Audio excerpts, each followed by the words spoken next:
Yo, another day in the lab, baby. So it's always a good day. Oh, it's always a good day when we in the lab.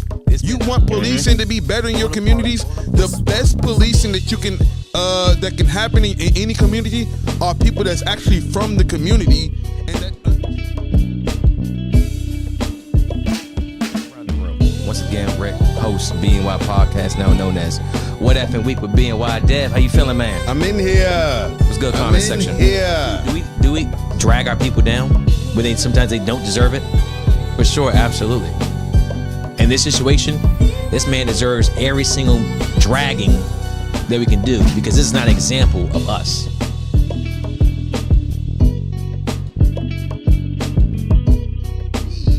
But you got the angles. You got the knowledge of the game, bro. This is where you're getting at, the IQ. Down. Like he's telling you what's going on. He was a bad husband. He was just doing things his way. He's apologizing to his wife, like, yo. Pat ourselves on the back for that one because we ain't giving yourself awards. I mean, who is? Yeah, no boy. Hey. Mic check 1 2. Mic check 1 2. Is that number like up there that was said number 113? That's so you out there. We got a few. Yes, sir. Kiante, what's going on with you, man? What's going on, sir? Finally. Hey, I always say this too. I always find it funny. Like we always try to introduce ourselves on the podcast. Like we've been sitting here for like the past hour, Talking. Just shooting it. So Yeah, well, welcome. I'm Kiante Webb, Coach Webb, the Dog Plug, Southern Maryland. I'm him. Spider Cove Corsos, North Point soccer coach. Mm-hmm. Used to coach everywhere. Pillar to the community, father, son, husband. oh man, usually I do the resume around here. But you talk yours, man. Yeah, that's me, man. That's all that consists of me.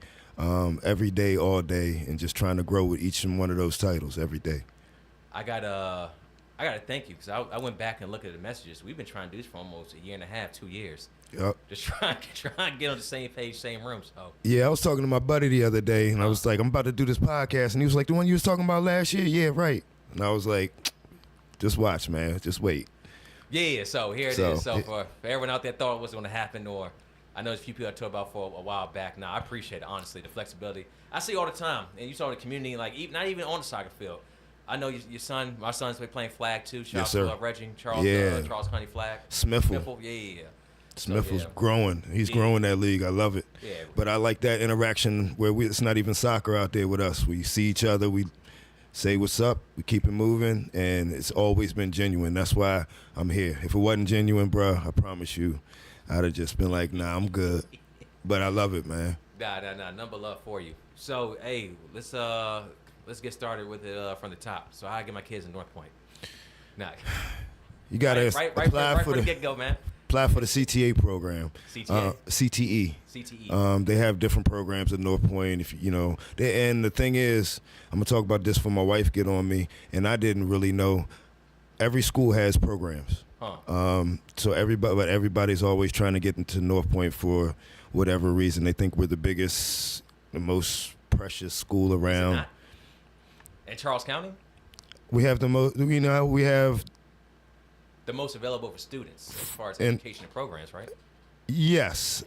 But like I said, all these other schools have programs as well that are not told by those schools to the parents that they're chasing, we got to get into North Point. We have to get into – you don't.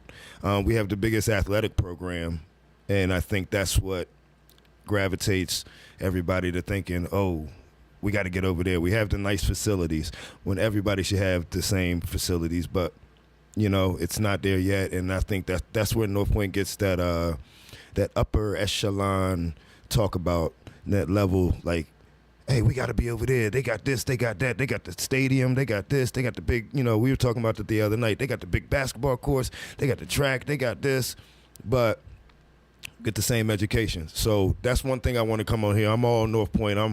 I'm North Point for life, but these other schools in Charles County, they're no different. Besides inside the school, they're no different. That's what I meant to say. Outside the facility and the looks, it may be a little different, but other than that, it's still the same type of schools for all these kids.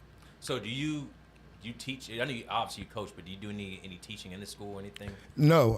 Well, I'm in the school, but I'm not a teacher. I'm more of a student mentor. My title is Back on Track. So what I do is kids that come off of suspension, they come to me for the first 2 days, make sure, their work is done that they missed while they were out for school, and make sure their head's on straight, the issue that they may have had that got them suspended, make sure that's squashed, or make sure that, they know how to adapt and deal, with the situation so they don't get in any more trouble. They come and see me for a day or two, and then we, get them back out into classes. Okay. Yep. So you mentioned programs. I just want to touch this real quick before you keep moving on. What is like an underrated program that a school has that's not really known about? I know there's a lot of methods and a lot of ways you can get in North Point, but there's some programs here that aren't really as popular, maybe because they're not just Automotive program. You don't see a lot of people wanting, or kids or adults promoting to these kids to go automotive for trade. Everybody wants to go Cisco. Everybody wants to go law enforcement. Everybody wants to go cosmetology and things of that nature. Everybody wants to go graphic design, but they don't look at that for that particular one, automotive, which can make these young kids that want to go into a trade a lot of money. You know what? Especially with the rise of AI and things of that sort, like any job that's you could just put your hands on that can't be replicated by a computer, like with my two boys, like I would love for them to learn a trade. Yep. And my baby girl too, Yes. It's something they can rely on in case, in case school's not, things are replaced, that you have something to fall back on. Yep. So. Or in case college is not for them. We were just brought up on, our parents brought us up. You got to go to school. You got to go to college. You got to get a job. You got to take care of your family. You got to retire, and then that's life. There's way more than life, and that's as we grow. Our parents didn't know. They only taught us what they knew. So now as this generation, me, I'm 48 years old. I think I know a little. Yeah, God, I made it. Yay. I'm still here, but I think technology's got us further than our parents. So now that we're prone to see a lot of more different ideas and avenues that we can go besides strictly school, that it's going to get you in debt if you're not really serious about it, or it's going to get you in debt if you are serious about it. So, and not everybody's in that financial state to be going to that, going into debt $60,000, $70,000 for 4 years of college, and then you see these kids coming out of college and can't get a job, but then they want that money back. Now, where the kids at? We lower than where they started.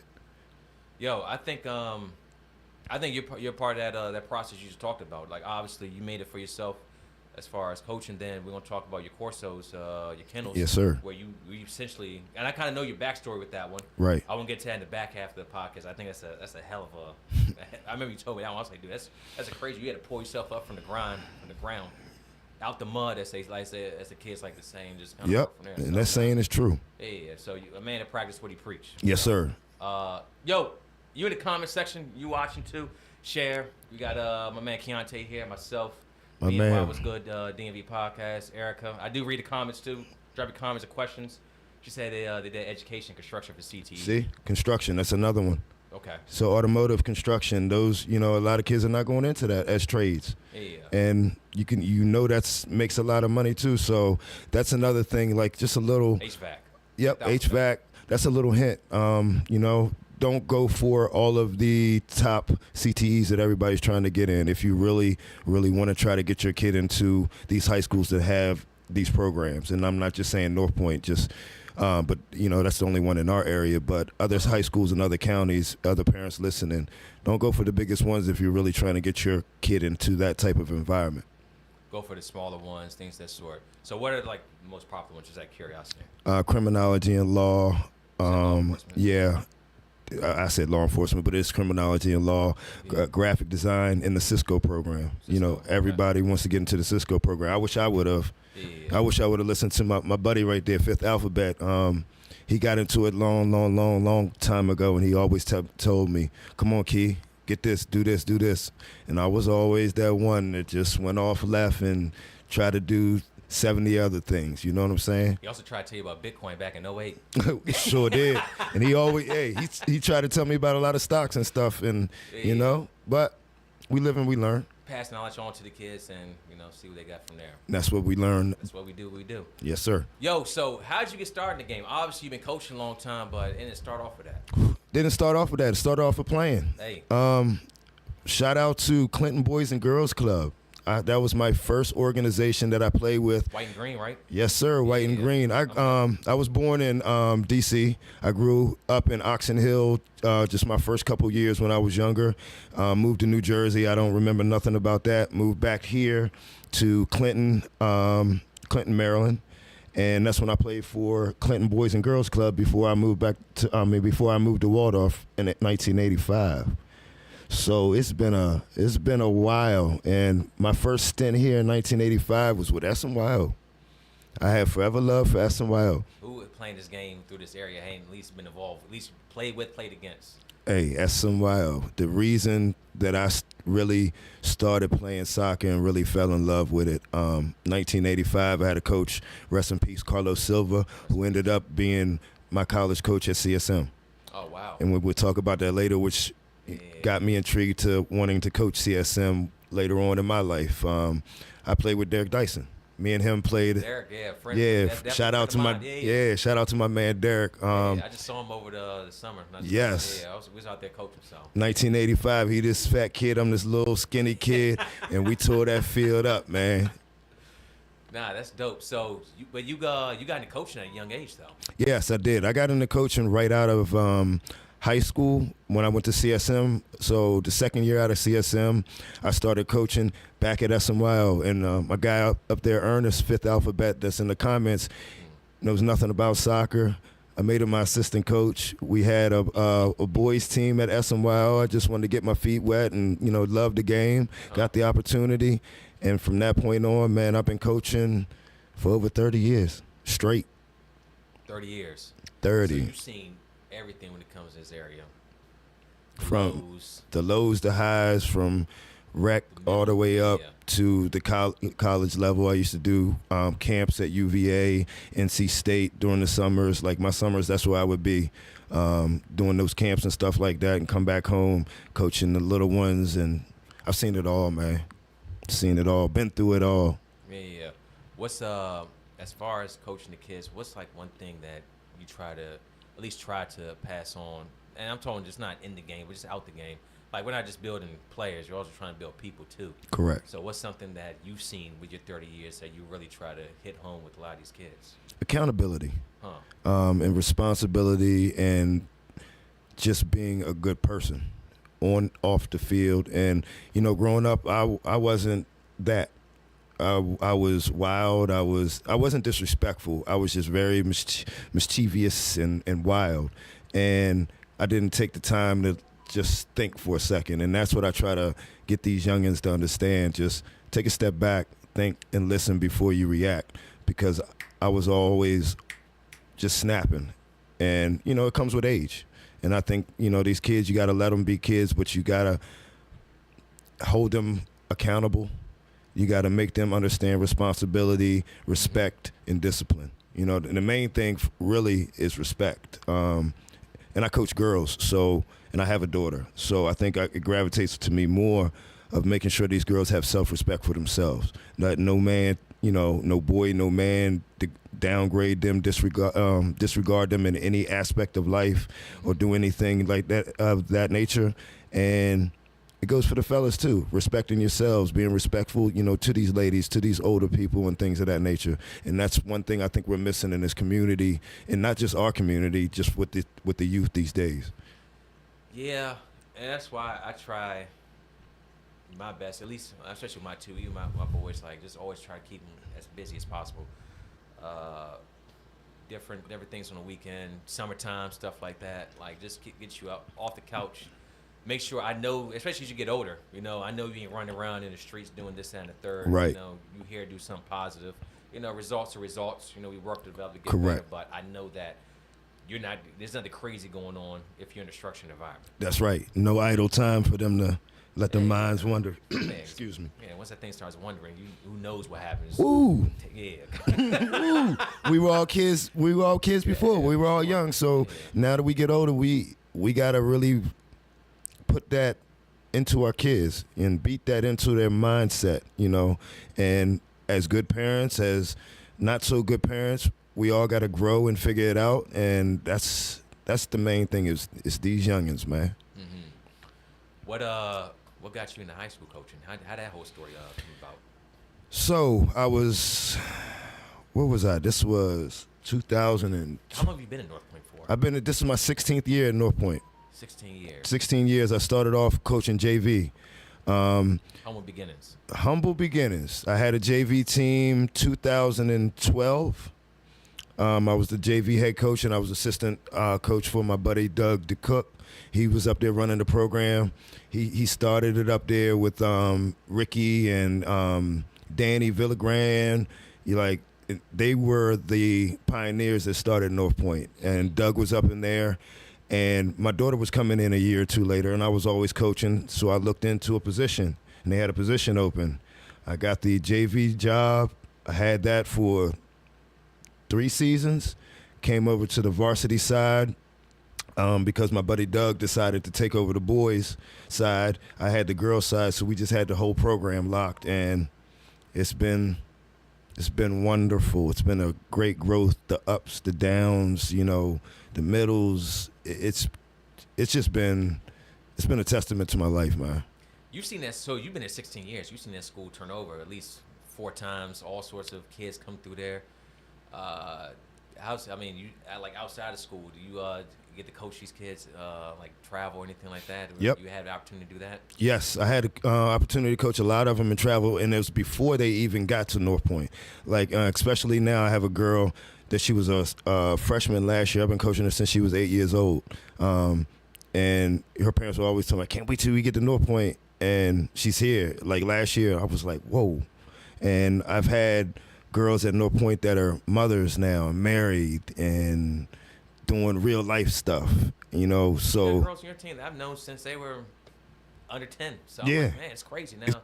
See them out there playing, obviously high school, out there running around with you. I think it's a dope thing just to see the growth. Yes, and just trying to get them to the next level for those that want to go. Because my main thing with these girls playing high school, and my main reason of coaching high school soccer is to get these girls to college for free. See how much money we can get out these colleges. That's my motive every year. The ones that want to go and the ones that have been putting in that work all of their, you know, travel lives and at that level and want to go, let's go see how much money we can get now from these schools. So every year, I make my girls write a list of 20 colleges, just off the top of your head. Just, I want to go to Yale, I want to go to UCLA. Just put those on your list and then cross them off. Be realistic. Start crossing them off. I know I'm not going to Yale. I know I'm not going to UCLA. I may can go to Brown. I may can go to Colgate, you know, and then by their 11th grade year, they have that list dwindled down and they're already in their mind of financially where they can go, soccer team program-wise where they can go, and the main thing, where they can go and spend the next 4 years of their lives. You know what I'm saying? Everybody wants to go and say, I want to go play D1 for this. No, where can you go? Because soccer season's only 3-4 months. Mm-hmm. You got to be able to survive that whole university for 4 years. So I try to put that into their mental too. Like, see where you want to go that you think that you're going to be comfortable for the next 4 years, even though you may transfer. Right. But let's put that into the mindset first and foremost. What's the how do you go about it? Obviously, you got tape out there. You got a relationship with a lot of these coaches too. Yeah, I do. What is the process like? What when a coach, let's say, I don't know, D2 somewhere, I reach out to Kiante like, yo, I'm looking for what do these conversations look like? I don't want to start putting words in the mouth, but right. What are you hearing out here? So a coach will reach out to me, and I do have college coaches reaching out to me, and it's wild, and it's not through club, it's through high school. But I built those rapports through club long time ago, as well. Like when my daughter played, and times before that, those college coaches are still there, or they've passed it on to somebody that I did a camp with, and so they'll be like, send me your roster this year. So they'll look at all the seniors and juniors. What is this person looking for? They're gearing for what they need for their program.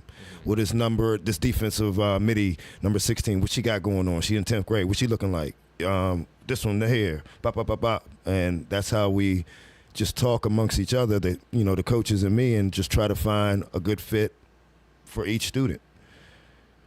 Now the fit, you obviously talk to the student and the family too. Right. And then these coaches, they'll have sent someone up to the game. Yep. So how's that whole process work? So once the coach reaches out to me and asking about a kid, I'll go let the parents know and the kid know, pull them aside. Hey, blase, Coach Ricky's looking at you at What's Up University.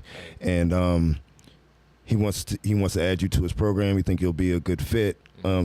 Check him out. Here's his information. He said you can call. So then you pass that information on so they can start talking to the coach, start looking at the school, start seeing if they have that kid's major, start seeing if it's financially fit for them, seeing if they want to be in that type of soccer program, and go from there with the coaches, and you just pass that torch on. Yeah, because I feel like every year you're sending somebody off to a four-year university. God blessed, man. Yeah. And it's not me. It's these girls, you know. It's not me. I have some relationships, but these girls are getting everything they deserve. It's not me. Like some of these colleges that my girls at, I ain't talking to none of these coaches. I don't even know them. But I get the, you know, I get the information behind it because those girls played for me. Like I have a girl at Colgate. She's going in the second year and is a starter. I don't know the coach at Colgate, but Ellie has put Colgate on the map from North Point High School. I have Lincoln University.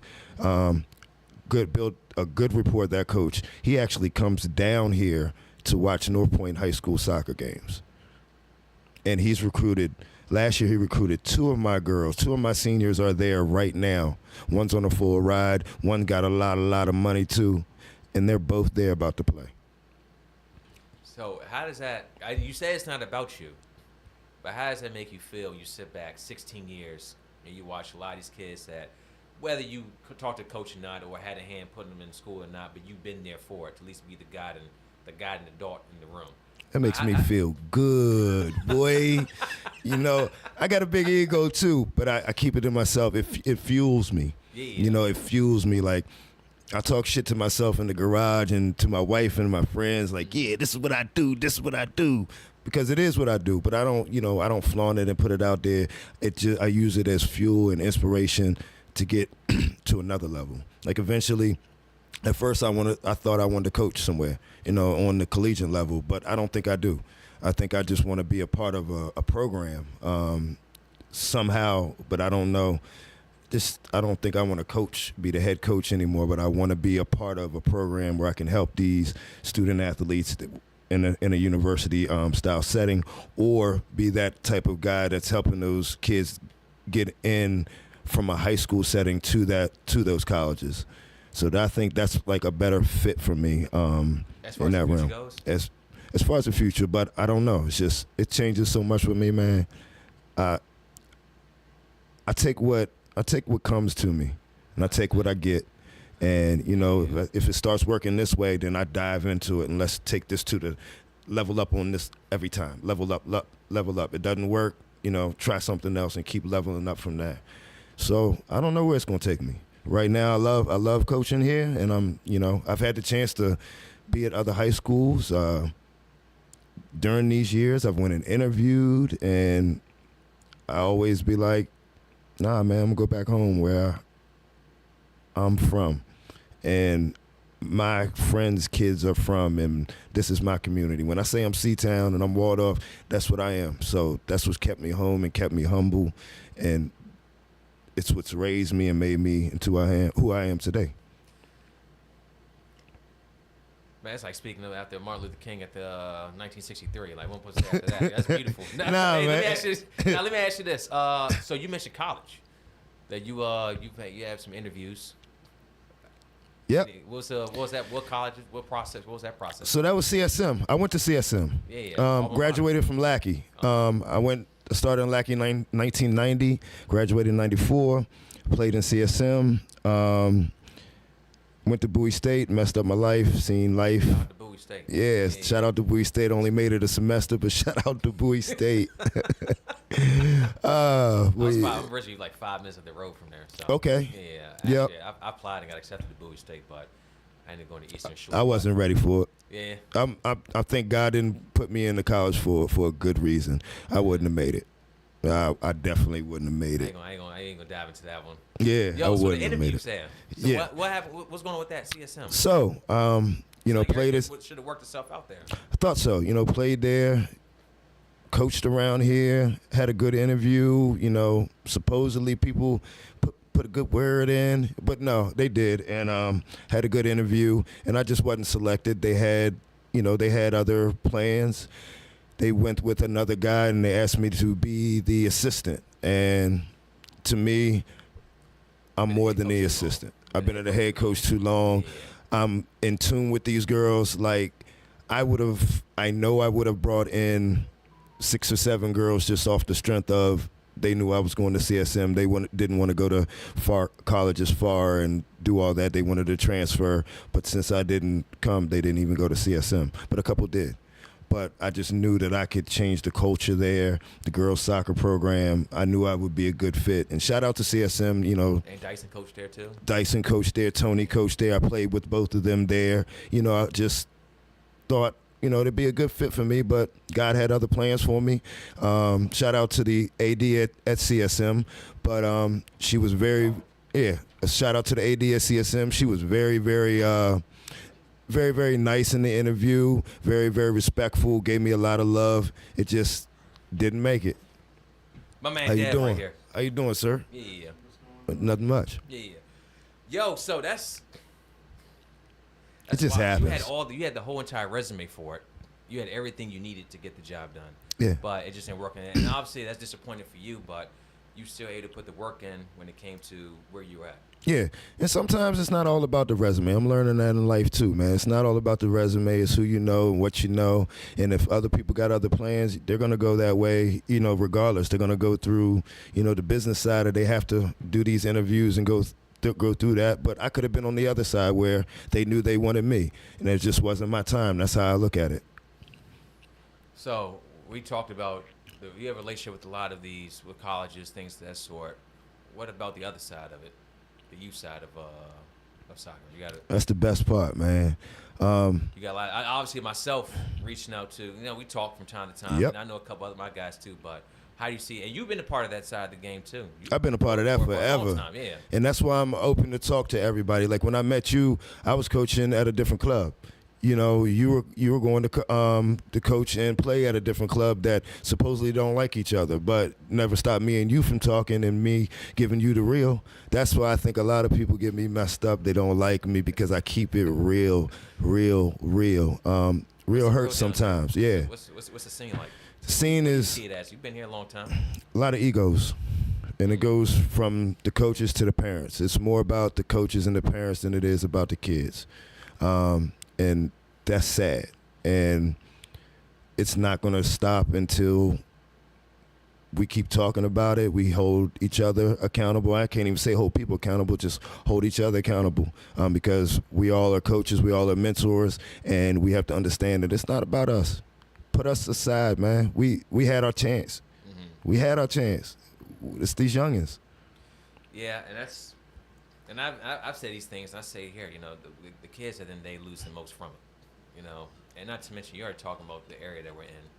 And we got so much talent in this and so much talent in this tiny area. But and I've said this on a comment on one of your pages, like when you dilute between multiple clubs, and it's only so much that you can do, then next people hop. And you got Northern Virginia right over there. Yep, that's doing it right. You got some good ball down there. So. And they have multiple clubs, but they don't. And even if they do have problems, it's not out in the open.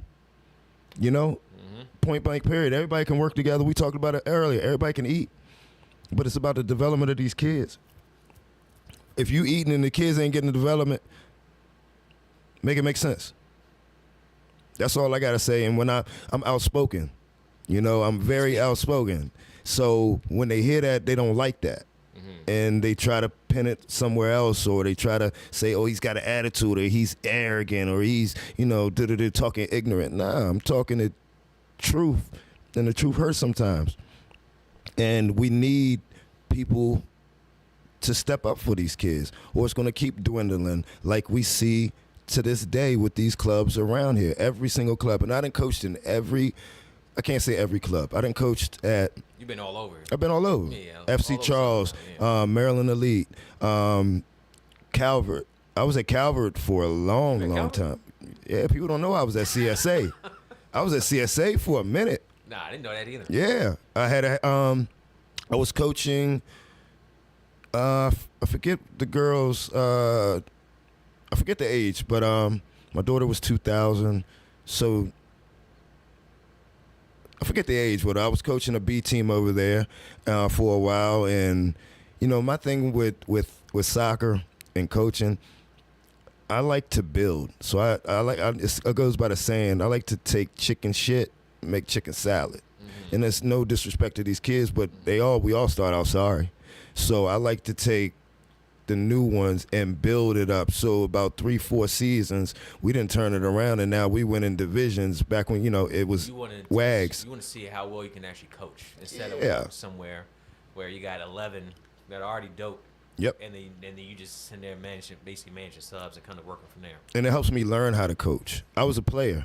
I just got into coaching because I loved the game, not because I wanted to coach. I didn't know anything about soccer. Like, I just knew how to play the game. And then when I started coaching and taking these courses and watching the game and learning, I was like, oh, this is a whole different thing. And I just fell in love with it. The formations, the tactics of it. The tactics. It's lovely. It's a beautiful game. It is. Constantly moving. Yeah, just like a chessboard that's just yes, it is. Just constantly just changing every single time. Yep. Yeah, where the ball's at, determine the next actions, things of that sort. So, I'm right there with you. Yeah. I'm going to get back to the youth aspect of this because I'm currently in community. You've been in community a long time. What do you think we should do? How do we go forward and move forward to fix a few things? Have a big forum. Have we already done that? Well, I don't know. Have we done that? I don't think so. Where everybody's on board, where everybody's there, and where a lot of people to get on board. So it'll never happen, unfortunately, unless there's a group of people that come in here and stronghold it and be like, we're doing it this way, straight development-wise, and we're going to try to grow from there, but you're still going to have to peel from everywhere else. You're going to just have to have the masses, the parents, the good coaches, the ones that want to grow, mob up and say, this is what we're doing going forward. If your club is not with this, if your coaches are not with this, I mean, you still can't stop them, but people start following the right thing. And it's just going to take the egos of us men, because that's all it is. Everybody wants their team, their club to shine and let me take it back. And it's not just soccer. I'm in the coaching basketball, and I'm assistant coach for my son's AAU team. New to basketball, played basketball when I was younger. Wasn't that good, but learned the game. I know how to coach basketball because it's the same as futsal. Same as soccer, the movement and things and that nature. And it's the same at that level. Everybody's got a team. Everybody's got an organization. And we're so spread apart. And you have to have, I get it, you have to have a spot for a kid to play. But if you should have an elite that's built over here, and then you trickle down. You start from the youth and build those up to the elite. And those that don't, they want to just do it for recreation, we have recreational fun. I think, I'm going to touch on a few things here, but I think the best thing that, at least I've seen around here as far as actual structure of a program is probably St. Mary's. There's one travel team, there's one rec club, and there's like one essentially governing body looking over the whole thing. Right. And from the outside looking in, and then I got my son plays on one of the teams over there now, but it's pretty organized. It looks clean. At the very least, it's a foundation. Yes. That you could build on from there. Yep. There's some good coaches that I know over there too, that I've seen on the circuit multiple times. So. And they have a lot of kids that they can choose from too. They have a lot of military down there, so it's always gonna. Yep. It's always gonna stay in some kind of good structure. Yeah, but you look here at Charles. You got 2 travel clubs. You got 4 rec clubs. Yep. You got issues all over the place. All over the place. And then you're trying to build and develop And North of Virginia. That's right over there running it. 35 minutes away. And where are our kids going? They're over there. They're at SYC. They're at McLean. All our good ones. Can you blame them? No, I send them there. They used to get mad at me. Like clubs that, I ain't going to name. I'm going to name them. FC Charles, Calvert, all of them. They used to get mad at me because I would send my girls over there. What do we have for our kids here? They can't get to the next level here. Send them to where they can get better. Why you sending them up to Maryland United? Because they got more structure. They got better coaching. They got their ECNL tag. They got their ECNL tag. That alone just attracts attention. And that's what we want. And imagine if we had an ECNL tag around here if everybody put those egos aside and had it. You have something. Then you can attract your own talent from outside. Bingo. Of 3 counties. Bingo. And then you can build. And we have everything here. Yeah, then you have everything you need. And we can have tournaments here. We have the hotels. We have the spaces. We have the parks. We have the eateries, the restaurants. We have the activities. We have everything. And we can't get it together. And we can eat. And everybody could eat. And the kids could eat. The community could eat. We would be special. But it's egos. We're in a little Podunk County, Charles County. I love it. But that's the mentality, and that's how the mentality's been around here since I was little.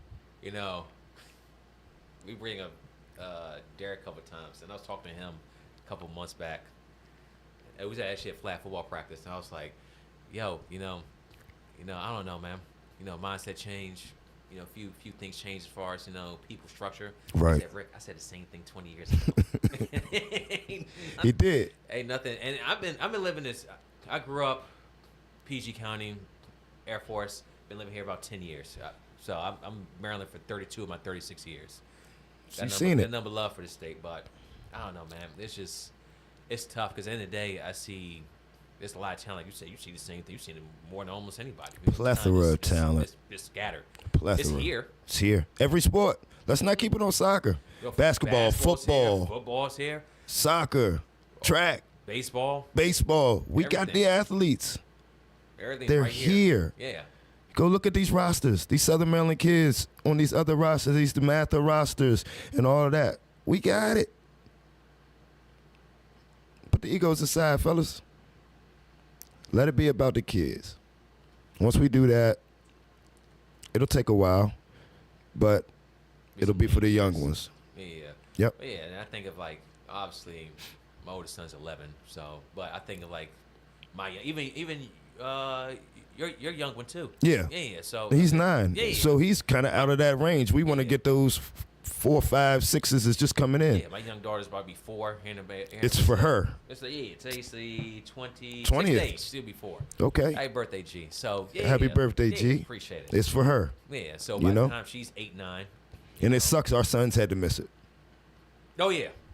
And we had to do in the meantime. Yep. And that's what we're doing. And I never wanted to that's why we always Rick, over there with you at North Point, I never wanted to be part of, any nonsense like that, like development kids, things of that sort.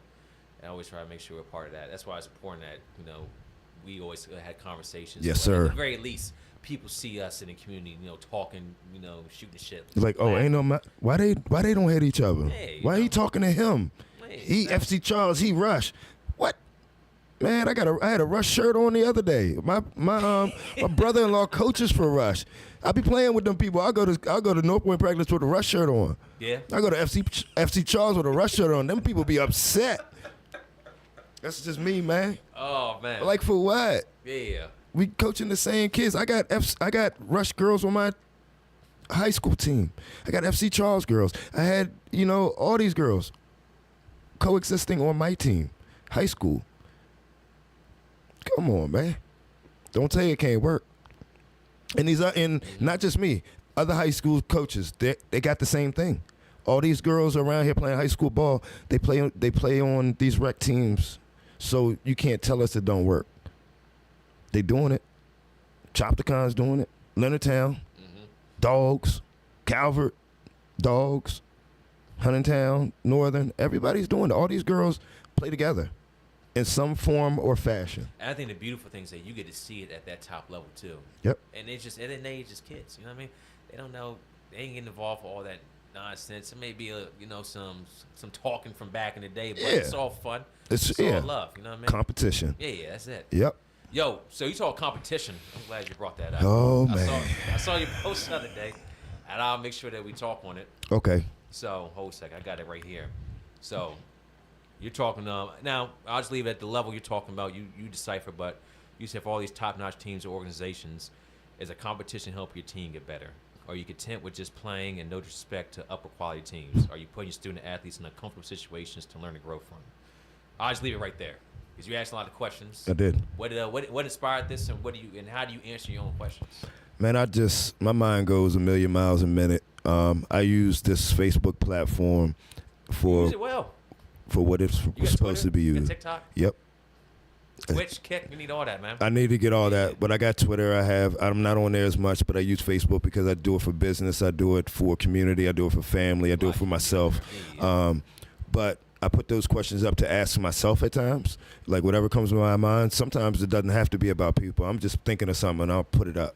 Right. And it'll be to ask myself that as well. But then I go back and I look at these clubs and these organizations for every sport, and I see everybody then I get it. Like back in the day, we want to be the number one team and why don't you go play in this tournament? Oh, nah.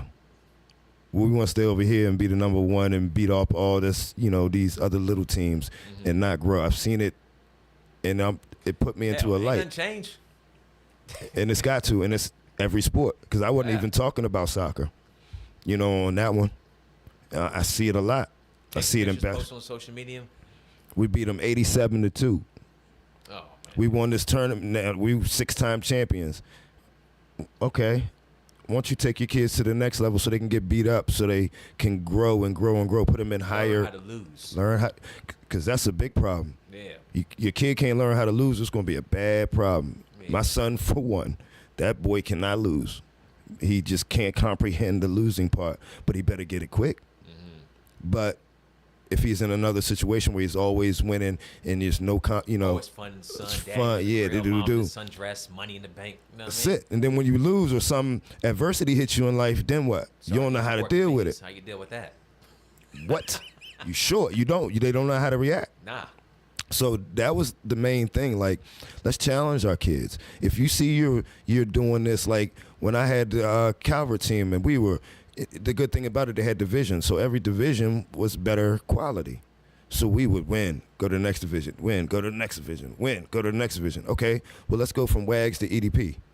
Went to EDP, man. I was in Division 6 for like 2 years. But you were building something. Building something. And the girls were getting better because they were playing better competition, and they just weren't up to that level as this other competition. I wasn't up to the level as a coach as these other coaches. So it was for them and me. So I'm like, okay, what this coach doing? I'm over here watching you. What formation you got? What you got your girls running? Scouting other coaches. Yeah, man. If you ain't doing that. Always. But everybody came out with these drills. I hear that too. All these trainers, all these coaches. I came up with this. Stop it. Stop it. You on YouTube just like me. You taking these courses just like me. You know what I'm saying? Stop it. Oh man. You take a drill, you finesse it your way. But you didn't make that drill. These drills been here forever. They're giving it to us. It's soccer. I'm on YouTube every week coming up with a soccer coaching plans, because now I can visually see these Atletico Madrid drills, these Chelsea drills, these academy drills, U19 academy drills that I just find on these Chinese drills, and I incorporate it and try them to see if it fits my system. Maybe it does. Maybe if it works, then great. If it doesn't, then we try something different. Boom. Yeah. Try one with my girls today. Easy passing drill, in and out with 4 people, and I'm watching it on YouTube like, how is this going? It was just going too fast. Slowed it down, looked at the little details. Asked for 4 girls at practice, any 4. Mm-hmm. Put my cone here. This is what you're supposed to do. This is what you're supposed to do. Look, I got this off YouTube. 2 minutes later, wop, wop, wop, wop, wop, wop, wop, wop, wop. Okay. Kiante fuck him up. Yep. Wop, wop, wop, wop. So, and then next thing you know, we did it with the whole team. So it wasn't that those 4, even though they were random girls, the whole team picked up on it just like this. And it was simple drill. I couldn't pick up on it on YouTube because it was going too fast. Actually, I saw it on Instagram, so then I went to the YouTube. But it's a good point you're saying, though. One, obviously, we talk about visual learning, but you're still learning. You're still learning coaching. You're not, even though you've been in the game 30 years. Every day. You know what? You're still trying to find ways to sharpen yourself to make yourself better. Every day. It's crazy. Everybody thinks that, this guy's looking at my players, this, that, and the third. I mean, we talked about this. Now, I'm watching you to see how you run yours. Yep. And then I was like, I like that. I like what she said there. Kind of incorporate that, but I put my own spin on that. Put your own spin on it. Yeah, to make it comfortable for me, for the kids to learn from there. So, I'm always watching coaches. People should be happy. People should be happy you're watching them. Yeah. You watching me, I'm like, yeah. You trying to see what I'm doing. You trying to, get it, see what's popping. You're supposed to. If you're not, you're going to be a step behind. Yeah. I come to your practice, Rick run that drill? Put it in my mental note or my iPad notes. Oh, he did this. I'm in the car drawing it up, get home. Boom. I done took Rick drill, added a little flair to it. Yeah, take some things we already done, Yep. added that to it. Yeah. Or I call like Ricky Felton. I call Ricky, hey, I was watching you. Ricky Felton is the man of drills. That boy put out some drills, and they're very effective drills. I'll be watching Ricky's drills. Supposed to be running a drill of my own. I'll be like, what do you get? Then I hit him up later. Hey, what was that you was doing? So you take this, that. Oh, well, Rick, slow down. Yeah. But then, learn off each other. That's the main thing. I mean, that's what it should be. Like, That's what it should be. I go to like my man Brandon. I hit him up like, yo, help me. This is what I'm thinking. Help me visualize this right here. Yep. And then last year, I was working on just we were kind of struggling with some combination stuff on the field. I was like, dude, this ain't looking right. So I told Brandy help me out with something, and then from there we took that to a tournament. Dude, that thing looked like clockwork. What they say, iron sharpens iron. Yeah, that's it. Bingo. And the thing is that kids, especially age, such great learners too. Yes, sir. Getting focused, and obviously you got time limit. Like they ain't gonna right. be around, but what they can get, they can get. So, yes, sir. Yeah, it's all about that. Like even like long season, my voice, like Steve Kerr said the same thing. My voice is long. I mean, it's all year. Dragging out. You need a new voice to come in, work that, and then kind of resend and work from there. So. And people don't understand that, and it's hard for coaches that it's an ego thing, high strung. They're gonna listen to me. This is my way. No, these kids get tired of hearing your voice. Like I have a great assistant coach at North Point, Sydney Patterson, and she played at North Point, and she played for you. She played for Doug. Okay. I was assistant on JV, but back in the day, so I was there, and I was head coach for JV, and I was assistant for varsity. So I was around them both, and she's my head coach now. And I'm a talker, and I'm loud. Shit.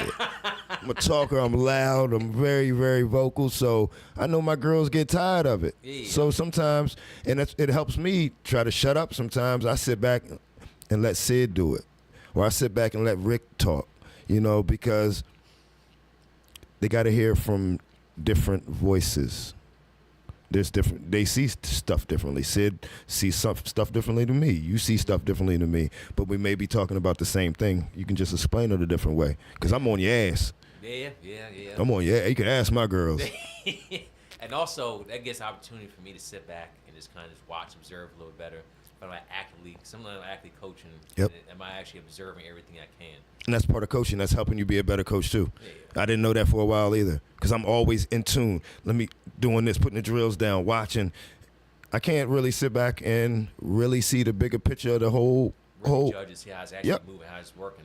Because I'm thinking in my head it's supposed to look like this, but it's not looking like that.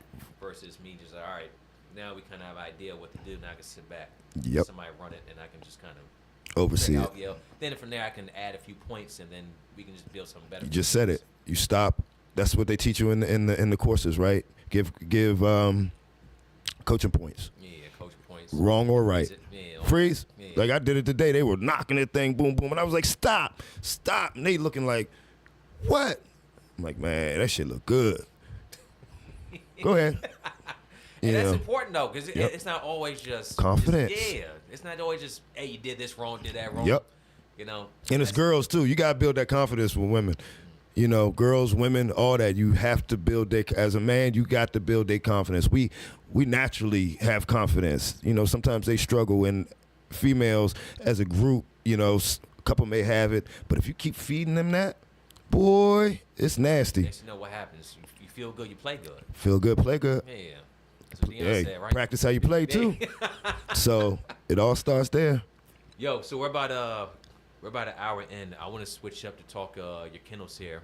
Okay. But first, is there anything else you want to, before we close this half, as far as our soccer conversation? You've made North Point, everything you've seen in the game, Charles County, pretty much all your life, 30 years coaching. Is there anything any advice you can give to players in the community as far as anything you've seen? For all the kids in the community, follow your dreams.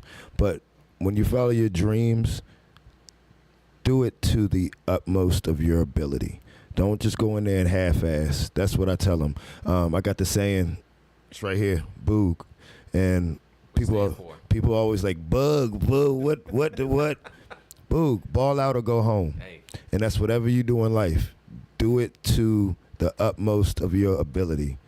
And whatever happens after that, it happens. But I can tell you, you will grow if you put your mindset into that Mamba mentality. And I use that a lot with my girls, with my son, with my daughters, with myself, with my friends. If you ain't got that Mamba mentality, and it's not like about being good, that Mamba mentality is different. Go look it up. And that's what I try to envision that all these kids can get from every single sport. And if I can be a help vocally, that's what I tell them. Follow your dreams, but really follow your dreams. Don't waste your time if you don't want to do it. Don't do it. Just do it because your parents want you to do it. Don't do it because your friends want you to do it. Do it because you want to do it. Doesn't matter if you're playing soccer, basketball, instrument, doing whatever makes you happy. You're an artist.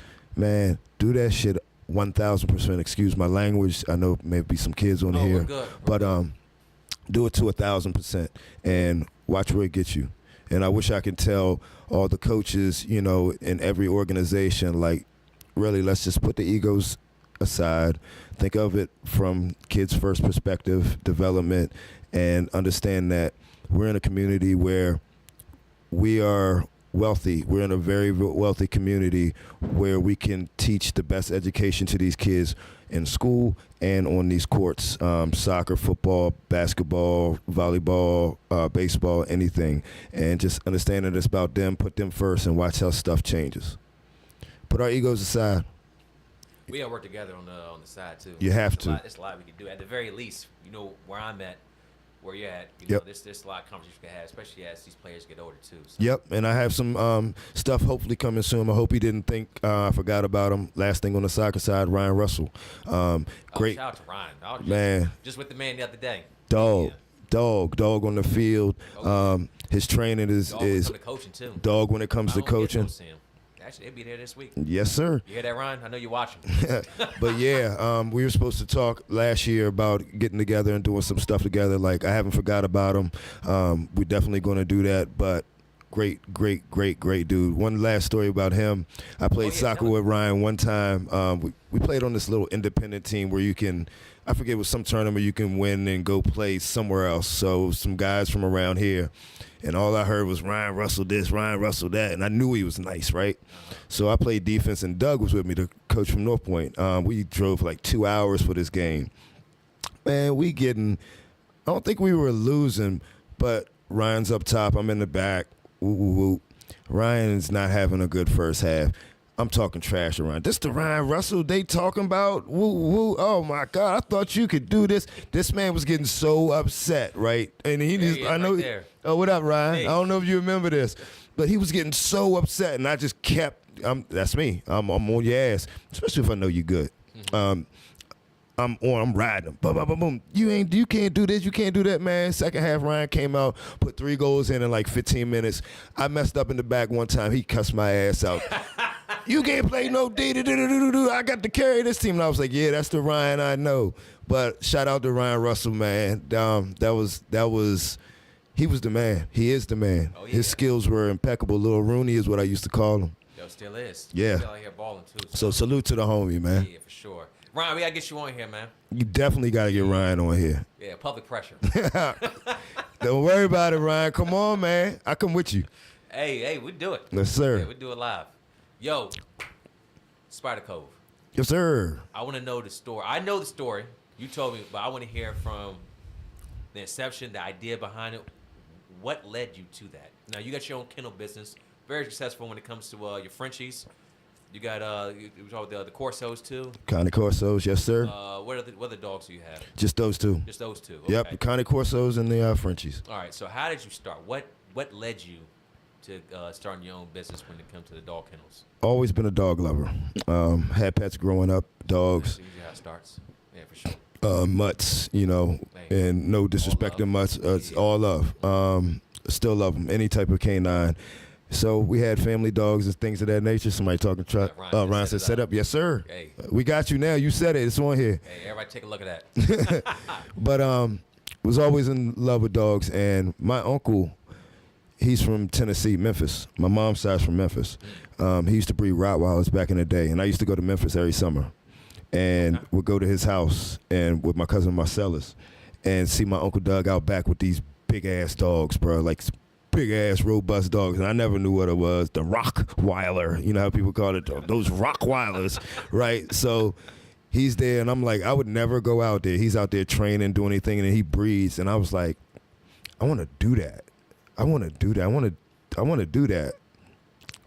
Fast forward, Charles County is what got me into Connie Corsos. That's why I love Charles County so much. I had pit bulls. They got out. Great pit bulls, great temperament, great dogs. Got out, got lost in a rainstorm. Found my dogs up on Billingsley Road. So found my dogs up on Billingsley Road one time. My dogs got in a little trouble. So it ran away during the rainstorm. Couldn't find my dogs for about 2-3 weeks. Long story short. Should I be up on it? Okay. Yeah, I just want to capture more of you. Go Okay, long story short, my dogs got captured by Humane Society. They were gone. They were hungry, looking for food. Ran up on this farm and barn. Took these guys' chicken coops out, ate the chickens. The guy said he seen it all. And he's the one that rescued my dogs, put them in. He just said, I knew they were hungry. But what they did was there was another dog across the street, next door. And they got into it with it, and the dog died, the other dog. Oh. And it was an older dog. Ooh. And those people were livid. I gave my condolences. I offered to give money, but I totally get it. That's your family dog. It dies from some random dogs out. And Charles County took my dogs. I had to go to court. At Charles County for that, and I'm thinking, I'm going to get my dogs back, and I'm gonna have a little fine. Man, I had it was like a panel of 12 people, and I went in down at the courthouse, and they badgered me. They asked me so many questions. They did this, and at the end, they were like, "You can get your dogs back, but it's gonna cost you $5,000 each." They had so many fines on them, and I was like 24, 25. I couldn't afford that. Long story short, they took my dog, so I was so upset. I'm going to get the biggest and baddest dog that they can't fuck with me for. So I started looking at big dogs, big mastiffs. I started looking at the Borbels, South African Borbels. I started looking at the Presa Canarios, the Spanish Mastiff, and saw that, those weren't too family-oriented back in the day, what I thought. So then I found the Connie Corso. Family dog, big dog, robust. That's what I want. Man, I was living on my own. I saw this Connie Corso. It was $2,000. My rent was $1,800. Long story short, spent my rent on my Connie Corso. And the rest is history. And I ended up getting some good blood. From the bloodline, great dog, meaning, when I say blood, I'm talking about bloodline, the genetics, where it came from. And I started studying them out about 5 years later, kept a girl off of it, decided I wanted to start my program, got my kennel license, did all that, got registered with the county, with my pets, and it's been ever since growing. You took a risk on yourself when it came to that rent. Big risk. You had an idea at that point that you wanted to start breeding out. Yep. Big risk. Yeah. I was living on my own. No family, just you. Yeah, I mean, my mom and dad were still here in Waldorf, but I lived up in Temple Hills. I moved out when I was 18. Gotcha. Thought I was big and bad, so you know how that life goes. 19, but I always had my parents always had my back, so they were always here with me. So I always had that family backing, but I was on my own. I took a lot of risks when I was young. Nothing, criminal and things of that nature, but I took a lot of risks just trying to level up and make it to what I thought I wanted to be or to the next level. And that was a good one. Yeah. So you had the idea. You spent the rent money on your first Corso. Your first Corso you started breeding. What? So obviously it takes two. So how does that process work? So I had a boy, and this old white man used to tell me, "Man, you know what you got?" And I'm like, "Yeah, man, a Connie Corso. What do you mean? Nice dog." And he was like, "No, man, you got really something nice with this dog right here. You should stud him out. You should try to make some money." Okay. So I started researching other breeders that had Connie Corsos, and I met this guy that I ended up knowing because I grew up with him, through family down in Oxon Hill named Dion, and he had a Connie Corso female. We put his female to my male. I kept a female off of there, which was my girl Nala, and I waited 2.5 years before I bred her, and she was my foundation dog. Foundation dog. Explain that. Foundation dog. My vision was, at first, I just want to breed Connie Corsos. I want to breed some good-blooded, bloodline, good temperamented dogs. As I grew with the Connie Corso, I started seeing, I want my dogs to look a little different. I want, bigger bone, to get back to the original Connie Corso structure, Not saying that my dogs were bad, but they weren't, after learning about the Connie Corso, they weren't structurally sound of what I wanted. So I started searching bloodlines back to Italy and things of that nature, overseas, and bloodlines here in America, and came up with a vision of how I wanted my dog to look within that Connie Corso structure, within the build that they say it's supposed to be.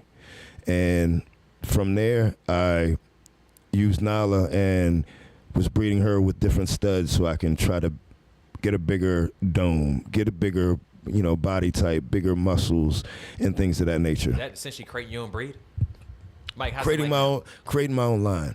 Okay. So essentially, it's trying to create your own line, but that takes a while. They say you're not a breeder until you breed like 40, 50 litters. I'm a dog enthusiast. People just call me a breeder. How many litters have you breeded? Only 5. Only 5. Mm-hmm. Okay. And from those 5, Mike, get your ears checked. Yeah, you can't hear me? No, you can't hear me. Oh. Let me crank it up. Everybody, just make sure you're good to go. Just let me know. All right, go ahead. Yeah, so it's essentially breeding your own, building your own lineage of that specific bloodline. So, and it takes years and years and years for you to call it your own that you breed, So that's where I'm at now. I went from a foundation dog to now I know what I want.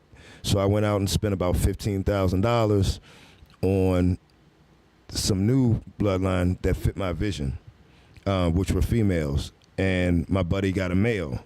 So we're in the process of whenever they come into heat, that's what we're going to do going forward for our next, to try to build our line of Connie Corso.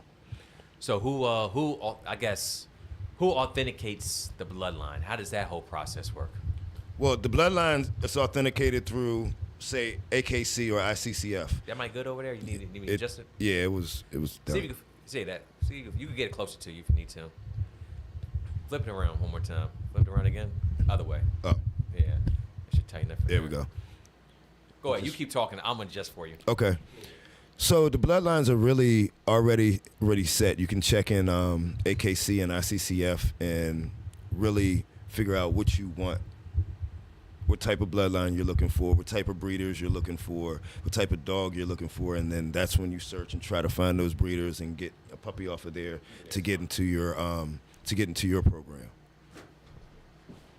All right, so that last half of that, yeah. So you just basically there's paperwork to come along with that too. Yes, sir. All right, Paperwork through AKC. You once you have a litter, you register your litter. So someone's coming out to check the dogs too. No, they don't really. They don't come out and check. Oh, really? So, say whenever you buy a puppy, it should have papers. It should be papers. From those papers, that's connected to the lineage from the parents, the grandparents, the great grandparents, great goes all the way back. It's like your family tree. So. Oh, okay. So how's someone keeping these records for that long? It's a registry. AKC is a registry where they have a group of people that keep those records computer-wise into their system. And for all breeds. You bring that mic a little closer. For all breeds. For all breeds. Yep. That's all right. That's. I guess how long is this going back till? Hundreds of years. Yep. Well, not the paperwork. Maybe. I think they started doing that maybe 80s, early 90s.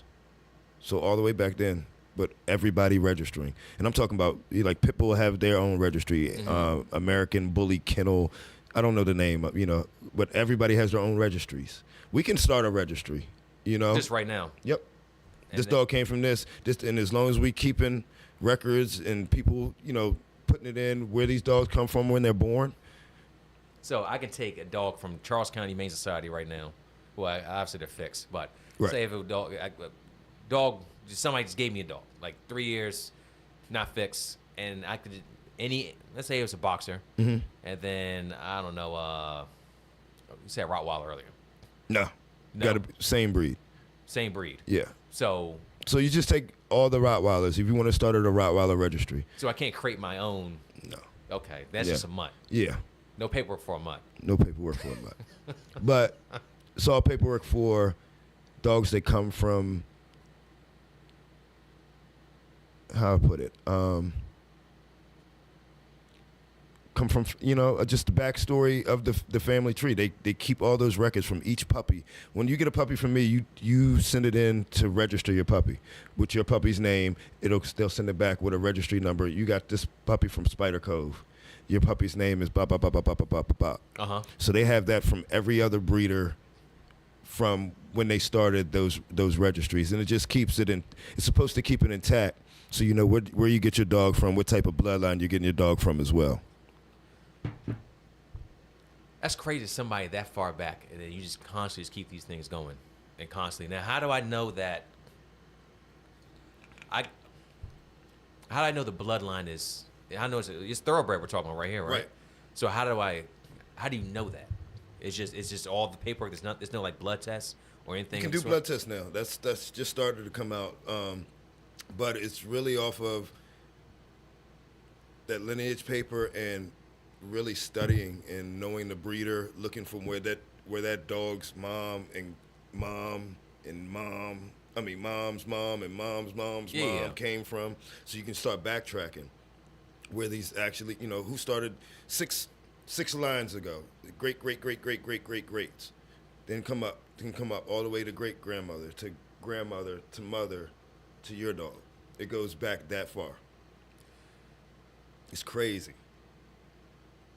What's the life expectancy of your Corso? About 12 to 15 years. 12 to 15. Yes, sir. That's pretty. That's pretty It's decent. nice. Yeah. Yep. They get a nice life. Yeah.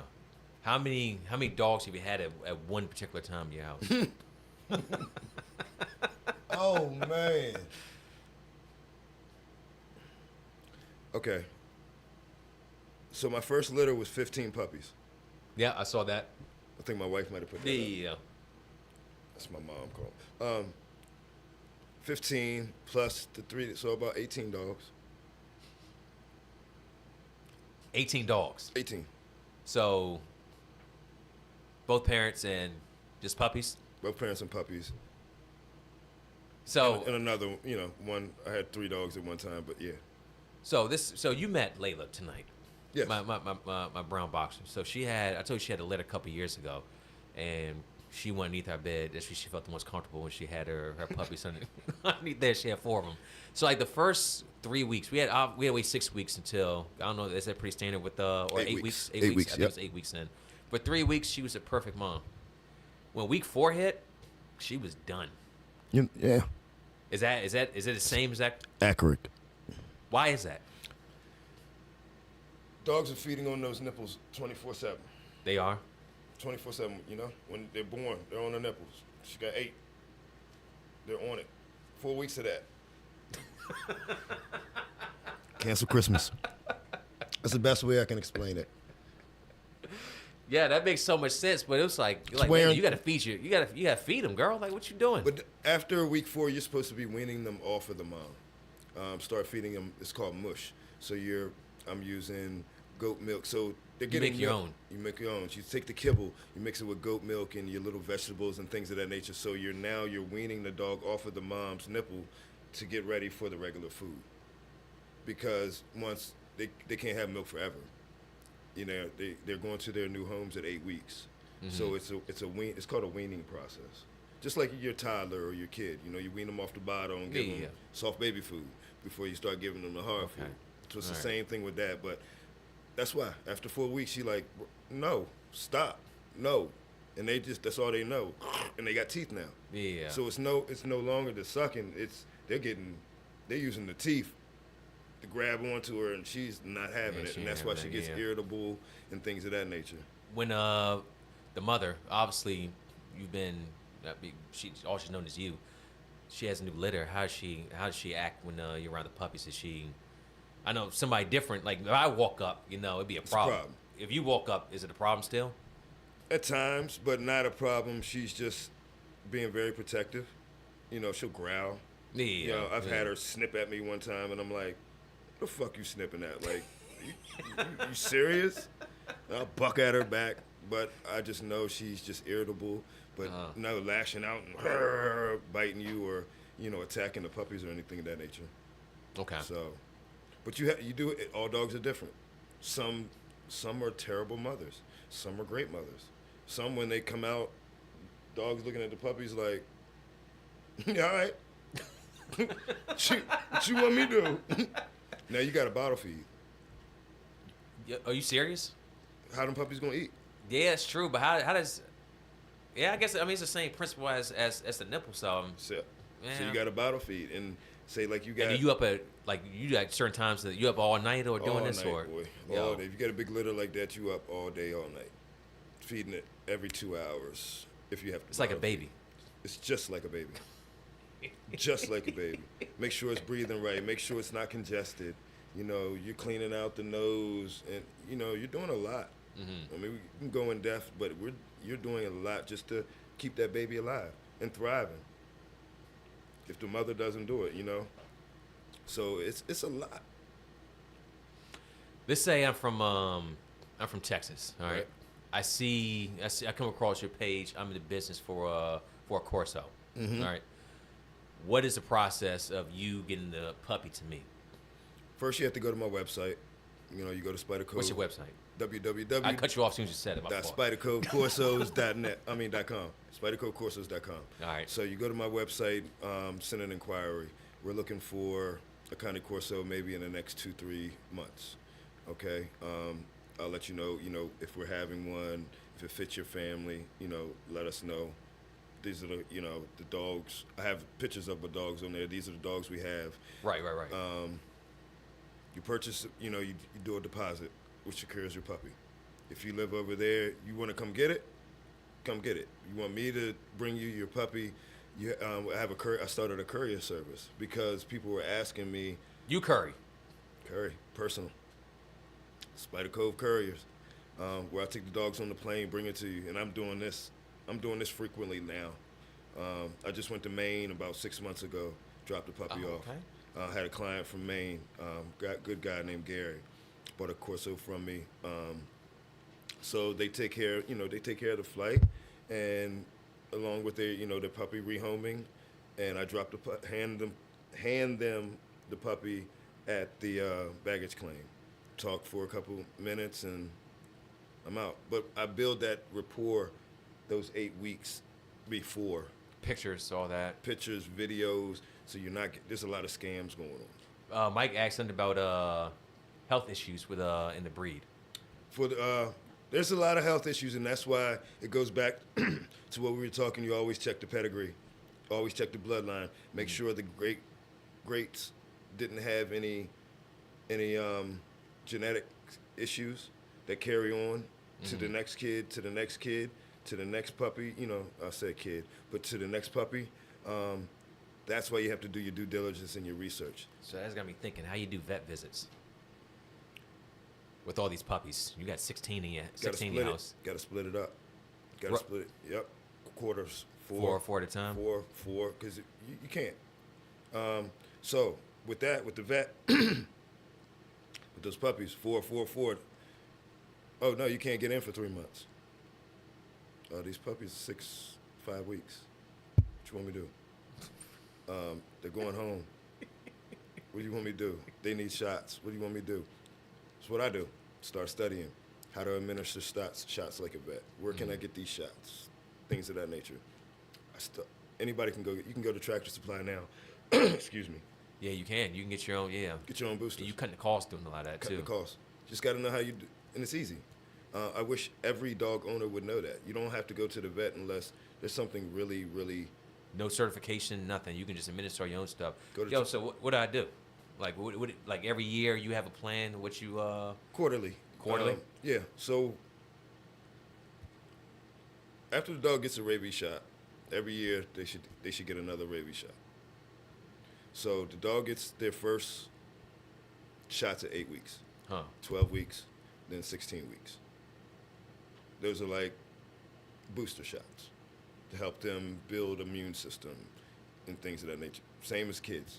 Look at it as babies when they're born. That's how I tell people now. Look at it as like babies. When your baby's born, what do you do? The light bulb just went off in the head because everything you're saying is just like a child. And I'm thinking back, I'm like, yeah, it's just a shorter time frame.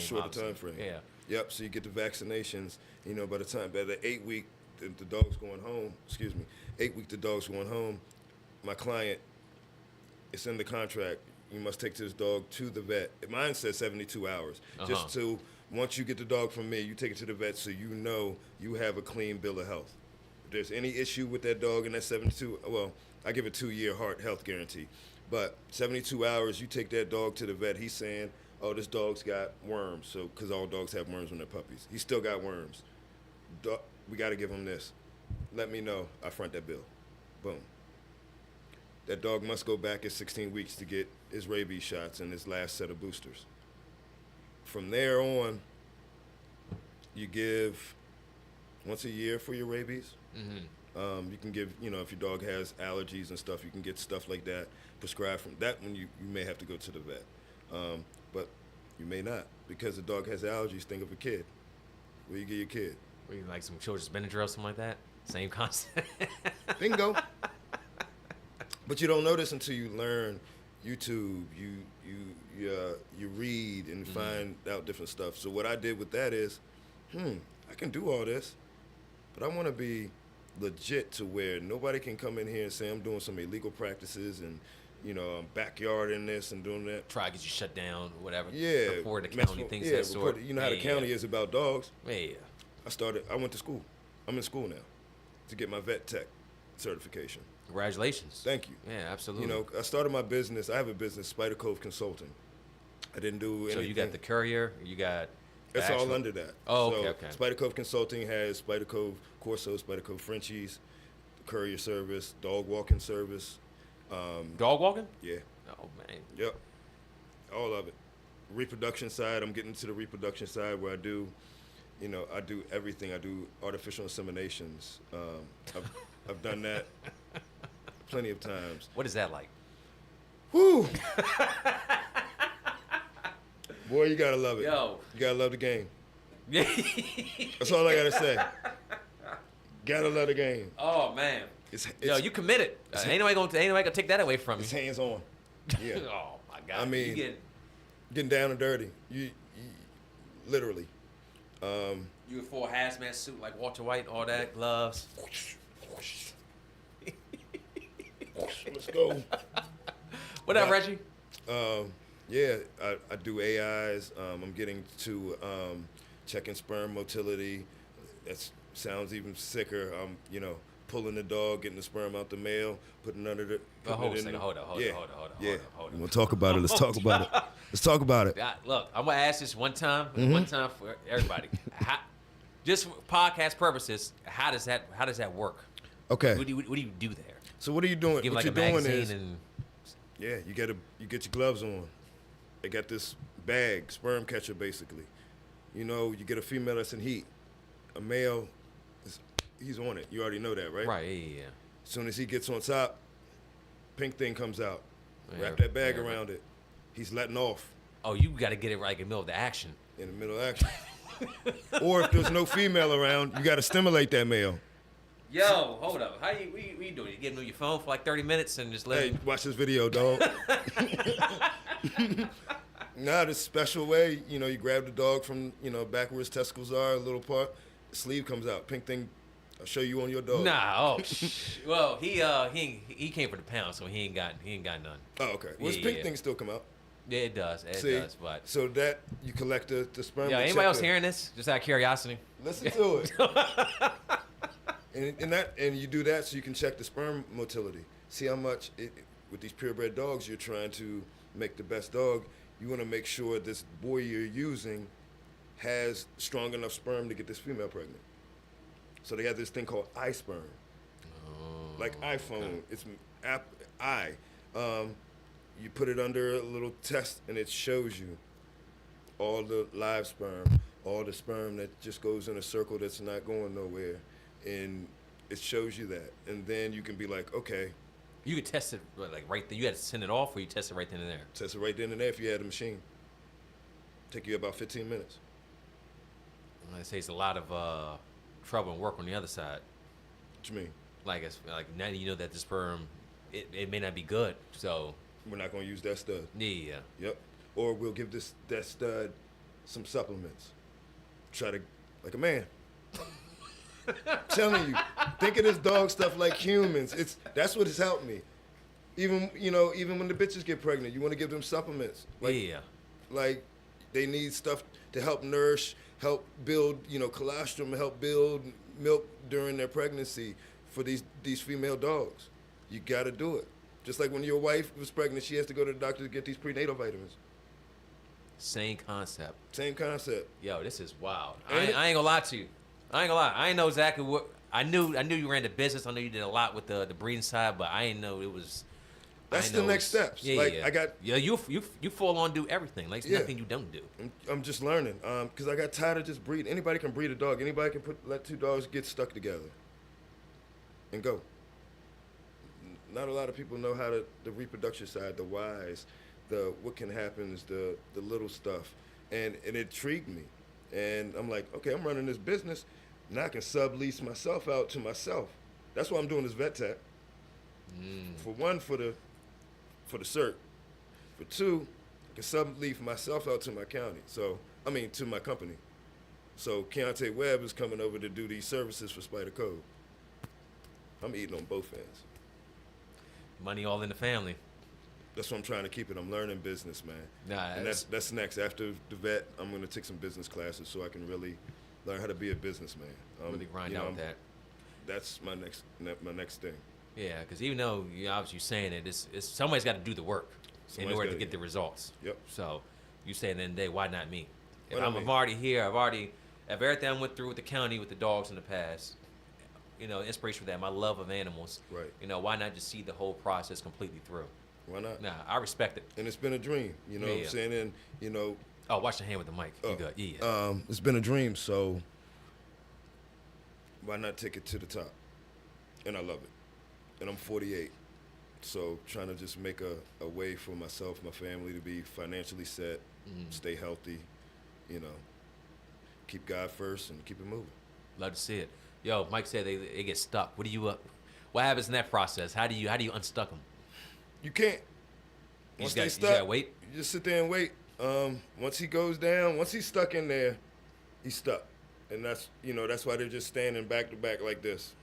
Yeah. 5 minutes, 15, 20, depending on the man. Take it back to the Just like- human. Just Yep. Oh, and then, okay. All right. And that's, really that's the normal way of, how dogs conceived from day one. But now they're looking for cleaner ways. Then regular weight has existed for thousands of years. Why change it? Man, but think about it's it. been effective. You just meet me, and I have this Kiante Corso. Huh. You have this male. No, you have a female. And I want to use your, you have the male, and I have a female. Mm-hmm. And we just meet, and you want to use my female. And I'm like, I don't know where your dog's been. I don't know how clean you keep your yard. I'm not letting your dog get stuck with my dog and give her some diseases. I done paid $5,000 for this dog. I'm just gonna let your dog walk up in my yard? No. Yeah. So that's where the Get his rocks off and leave out. Yeah, never that's see when the the kids artificial again. insemination comes in. It's cleaner. You're just gathering the sperm, you're putting it up in her. This process with that, you're taking the tube after you gather it from the male, taking it, this tube, pushing it up into her. So how do you have like someone else hold the Yep. dog? Okay. Somebody else, like the owner, will hold the dog. I'll be behind her. I'm literally putting my fingers up into her vulva, putting the AI stick in there with the syringe, inserting the sperm in there, and then we pray to God. And see what happens next. Yep. But before that, they have you can test progesterone levels to see when the dog's at the highest fertility level, and that's when you try to do that thing. This process is wild. I see why Reggie don't want no dogs up at on game days now. Yep. And you see why it's so expensive because That too. Those progesterone tests cost. You go to the vet, you're gonna pay like $150 per test. You're gonna need at least 3. And your machine has saved you a lot of money when it comes to My that. buddies and them just got one. I'm in the process of getting one. My buddy just got one, and it's gonna pay for itself in the long run for people that's into that business. So all right, so the Corsos, you got that on lock. You've been doing that for years, running effective. You try to switch it up a little bit and go with the add the Frenchies too. Yeah. Why the Frenchies? Of all breeds. Obviously, it's a lot of money with the Frenchies. That was one. Money is the motivation. Money was the motivation, but my eldest daughter, she loved them. I've always loved them. I thought they were just some ugly-looking, cute gremlins. But I just knew they were very, very expensive. And around COVID time, I was blessed to get 2 females at a very, very good price. Oh. And I took it. And then through that process, trying to get them pregnant when they were 2 years old, doing AIs, paying to get AIs done, paying for the stud fee, 0 puppies. So I'm out. So stud fee was $1,500 each time. Well, twice I used 2 different ones, so that's $3,000. Progesterone test, $150, $175 per test. So do that times 6.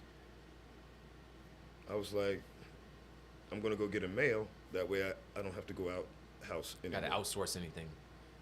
By the grace of God, my first litter came 14 weeks ago. Of Frenchies. Yeah, I saw. Yeah, saw the pictures out there. 3-year wait. That's a process. You just been sitting there so you keep the Corsos and the Frenchies separate. They all cool. Everybody cool, and that's what people are like. But they don't try to do anything with each other, do they? Oh, the little Frenchie, he'll try, but he ain't getting nothing. He'll try. Any male dog, he gonna try. Yeah. But he ain't getting nothing. Yeah. But they coincide very well. That was the main thing, and that was like. It's a good selling point. So, like, a man would come over and he wanted a Corso, for his family. Mm-hmm. He'd come in there, see the Corsos, and then his wife see the Frenchies, and his kids see the Frenchies, and they like, these 2 dogs get along together? How? Boom, boom, boom. And it's so, you got this big-ass dog, this little-ass dog, but they coincide. But it's really any dogs like yours. It's how you raise your dogs, how you socialize your dogs. Yeah. Of course, the Kiante Corso can be a little rough. But they know their size, especially with little dogs. And they're very, great with children. very great with children, great protectors, great with other dogs for the most part. I got one Corso. She just doesn't like other male dogs, so it's going to be I'm going to have to AI her. And I've tried and missed, but She just doesn't like other male dogs. It's crazy. But all my other dogs, great, they're good. That's interesting. I mean, back to the Frenchies. How many Frenchies? How many puppies in the litter? 5. 5. Okay. She had them naturally. You're supposed to have C-sections with them, so they say. Oh, could you perform a C-section? Tried. Well, was scheduled for one. Son had a flag football game, White Plains, Smithville. Blame Reggie for the schedule. Yeah, blame Reggie for that scheduling. Yeah. But that morning, I took my dog to the vet to get a C-section. Had it scheduled. They checked the progesterone levels again. Yeah, her levels are at this number. Check her temperature. You know, when a dog's temperature goes down to 98, she's going into active labor. Okay. So check the temperature. Nothing. Take her home. Oh yeah, she'd be good. Monitor her. You'll probably have some puppies tonight later on. I'm like, cool. Take her home. Go to the game. I'm on the Ring camera because I got the camera set up looking at the dogs. Nothing. Watching the football game. Nothing. We get in the goddamn car, Rick. I look at my phone. All I see is her looking back. She's having a puppy. And I'm like, oh my God. You got to speed home. My wife's in the car, kids in the car. You only can speed so much. Now I can only speed so much. I'm panicking. My wife trying to calm me down. I got to get home. You've been waiting 3 years for this day. Waiting 3 years for this day. I got to get her to the vet. I don't want to lose nothing. Man, we get to 228. About to turn in my neighborhood. There's an accident. Oh, you can't make this up. Can't make this up. There's an accident right in front of my neighborhood. Yeah. So I told my wife, take me through the other neighborhood. I'm going to run through the woods. Hop over the fence. Because I got a kennel of 80 by 40 You didn't kennel. do all that, did you? Man, she took me to the back of the other neighborhood. Running through the woods. Hop the fence. Boom, boom, boom. Go in there. She had the puppy. So I picked the puppy up. Clean it off. You know, make sure it was just one puppy at the point. At this point. Yeah. So. But you got back quick. On the Ring camera, she was pushing out, and you got back with one puppy still there? No, she had one pup. What she had? Okay, got it. She had it. All right. She had cleaned it out, but when I got in there, I did some more cleaning. Called the vet. She had a puppy. Woo. I'm gonna bring her. I'm gonna bring her now. Not thinking I can't get out the neighborhood because there's an accident. Wife still ain't home. So I'm like, oh, I can't go nowhere. As soon as I say I can't go nowhere, I look, bloop. She dropped out another one. She's having another one. Vet is like, man, she's having 2 now. You might just let it. Let her go. She ended up having 5. One passed. We last about 3 weeks. When I took her to the vet, his lung was underdeveloped. He thrived for about 2.5 weeks. So she had 6, and 1 died. We ended with 5. And they are 14 weeks. And the last one leaves on Thursday. This one's going to Fayetteville, North Carolina. Nice. Yep. Yeah, you carrying it down yourself, driving, flying? No, they're coming to get it. Actually, they're doing a road trip, so they're going to come and pick them up. I think they're going to Maine actually. Okay. And they're going to pick it up, do a road trip because they wanted to be a roadie dog, see how it does on the road, and bring it back on their way back. So, blessed, man. Yeah, for sure. Yep. And I have one go to Florida. 2 of them are still local, and one is up in Perry Hall, Maryland. Do you get to see any of the ones that are local still, or yes. you keep pictures, like the same pictures over videos, time? That's part of my contract. Like, I mean, I can't make you do it, but like that's what we ask: send pictures, videos. Like when you buy and rehome a puppy from us, like we family for life. It's beyond the dogs. Like that's how I try to build the rapport with my clients, and those are the only type of clients I look for. I do a screening process, so background checks, all that. Kind of. You know, we talk on the phone. I'm an energy person. Yeah. So I can pick up over time if you try to bullshit me or not, or you just, something ain't right. I'll be like, gotta weed them out. Yeah, somebody already reserved it, and that's how I do it. But I've been blessed to have great families for all of my dogs. Comment here from our boy Reggie. You gave a puppy mouth to mouth. Oh man, yes. The one that just Reggie, the one that just died. I'm gonna put that up on my YouTube. It's coming up soon when I get it all together. But go ahead, tell the story. That litter, the last puppy boy came out stillborn. I mean, he was just laying there like this. And I'm like, okay. You know, so you always try to get the heart going. So I'm doing the test. Bop, bop, bop, bop, bop. Nothing. Bop, bop, bop, bop. So now I'm thinking, you know, money's going on my mind, saving this dog's on my mind. Mouth to mouth. Same CPR. Brought him back to life. That's incredible. Dude, I did CPR for, I swear, for about 10 minutes. And I was like, damn. And then I'm talking, he's just laying here. And I'm like, damn, it's nothing. And then I got like one of those, and I was like, oh shit, I got something. Nothing. 5 more minutes. I was like, oh, did it again.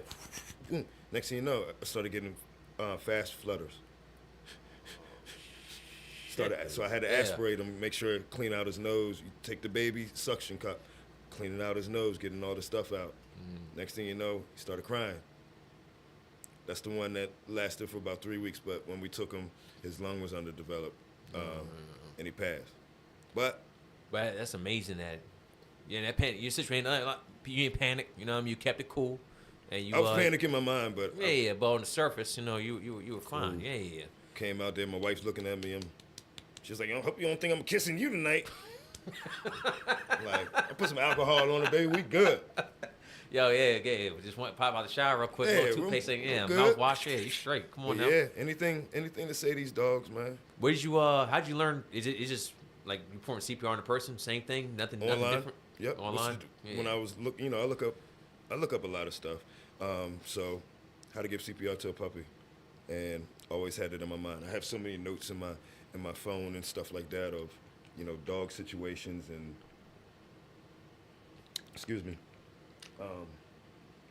How to prepare and deal with little situations like that, and went about it like that, and it worked. And that's what really made me think about going to school and really taking this to the next level.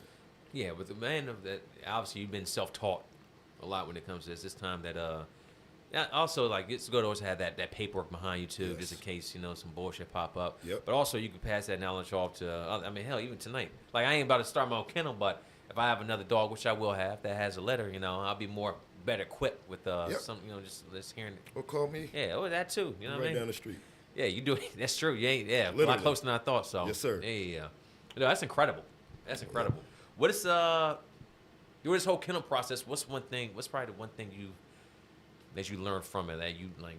Man, I just didn't even know. Not so much about like dogs. Maybe even running the business or anything like that. What's something that you like now? It's like, man, I wish I kind of knew that at the beginning. That'd have made things a little bit easier.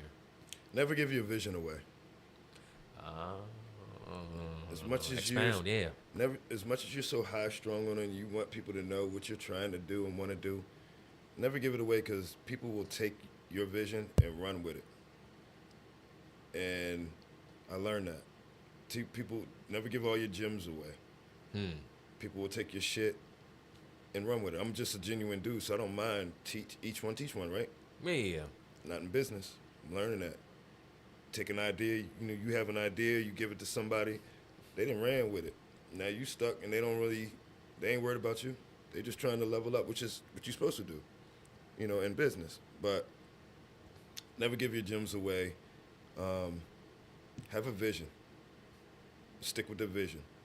If it fails, just alter it.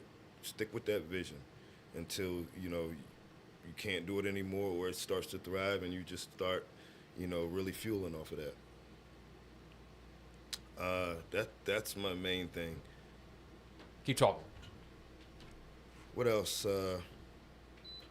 Your vision, your gems. Believe in yourself, especially business-wise. Yeah. That's the main thing, because it's going to falter. There's some dark days there. You sitting there like, man, am I really doing the right thing? Trying to keep this going. The money up front costs, all that. All that. Yeah, but we talked about it earlier. Don't chase that upfront money either. That's what I can tell you. Put everything back into your program, because in the end, you're gonna eat at the end. Mm-hmm. Everything's gonna come in at the end, and if it doesn't, it's just a failed mission. Failed business. Okay, you tried, but don't go chasing that front money. Always put back into it, and in the end, you'll see it. you'll see it. Like I tell you, I've been breeding. I've had Conde Corsos for 15 years. I've been breeding for, I guess, 8. Yeah, about 8 years. And all that money's went right back in. All of it. All of it. That's why you're able to do more things now. Yep. Sub LLCs, all that. Sub LLCs, kennels, more dogs, school. Hire yourself. Hire myself. Yeah. School, pay for all of that. So chase your dreams, but don't chase that front money. And when you get it, because it comes in sums, like that's all I was doing for a while. I stopped working because that was my dream. I can do this and do that. That was my dream. I stopped working. But when you're doing that, and you make a nice lump of money, and it was the most money I've ever seen that I've made. That's why I was so proud. And for me, in a lump amount in a short amount of time, that little $40,000, when life be lifing, gone. Especially when you're putting it back in your business, you're paying your mortgage, you're paying this, your kids in college. I paid a whole year of college off her litter one time. And we still, and she still got student loans. I wish I would have had that the 2 years prior. But that 1 year, boom, all that, one litter, straight over. So put it back into your program, put it back into your life. Just don't frivolously spend it away. Unless, always get you a pair of shoes, though. Always get you some kids. Yo, you can't hear this, but round of applause for you. Round of applause for you, Kiante. Yo, I appreciate you coming through, my guy. Yes, sir. We've been rocking this for hour 45. I got probably about 2 more questions, then I'll look at the comments, see if we got anything we clean up from there. In between, how long do your girls got to wait in between the litters before they can have another one? 6 to 8 months. 6 to 8 months. Okay. But what I normally do is, if I do back-to-back litters, I'll rest her on the third heat, the third time, or I'll let her have a litter, rest, let her have a litter, rest. My plan is to only let my dogs have 2-3 litters at the most, depending. If they're good mothers, if they're producing well, it all depends on the result. If she's not a good mother, don't do that. Yeah. If you start getting some issue, some problems with puppies, or that you it's not fitting your program, don't just do it to put dogs out there, because that's why these kennels have all these dogs that's about to be euthanized and looking for homes and stuff of that nature, because people just throw them away. Yeah, and you're doing your best trying to fight against that. So yeah. Likewise too, man. Like I said, we got our dog from the pound trying to do nothing wrong with it. Yeah, trying I to do wish a I little could. something. I'm going to. Yeah. I'm going to get, when I get some land, I'm not just going to have my dogs. I'm going to be rescuing and having animals. My wife hates it, but hey, I'm telling I'm having chickens. I'm having. Yeah, you hear that? All that. But no, that's dope, man. Save the animals. Chickens, ducks, yeah. All that. Yo, North Point, y'all got any like community nights? Or like any like Friday nights where it's like, I don't know, maybe like a little bit cheap for the community to get in. I know it's not much for a ticket, but like anything where it's like another attraction, like just to get people in there. I'm working on that. I know La Plata had some things like that last year too. Yeah. So I'm trying like to work on local clubs. Yeah. Yep, I'm trying to piggyback off that.